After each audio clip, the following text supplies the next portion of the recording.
জানলার কাছে ওটা কে দাঁড়িয়ে আছে? আকাশ, এই আকাশ, দেখো না জানলার কাছে কে দাঁড়িয়ে আছে, তাড়াতাড়ি গিয়ে দেখে আসো। বেড়াল টেড়াল হবে মনে হয়, দাঁড়াও আমি গিয়ে দেখে আসছি, তুমি শুয়ে পড়ো। ঠিক আছে, তাড়াতাড়ি চলে আসবে। জেসিকা দেখার আগেই তাড়াতাড়ি করে কেটে পড়ি। আর শুয়ে থাকতে পারছি না, এতক্ষণ বাইরে কি করছে দেখে আসি তো। আকাশ, আকাশ, কোথায় তুমি?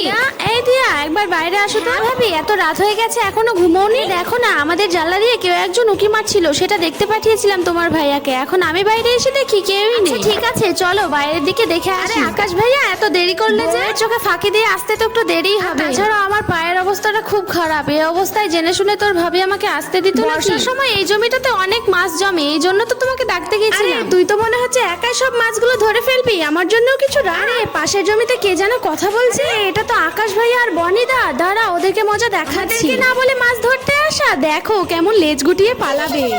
আরে আকাশ ভাইয়া, ওটা কিসের? কিছু না, মাছ ধরতো। ওরে আলারে, চাচা আপন প্রাণ বাঁচা। আকাশ ভাই, আমি চললাম। আরে আরে দাঁড়া, আমিও যাবো। বন্ধুরা, তোমরা সবাই লাইক করো।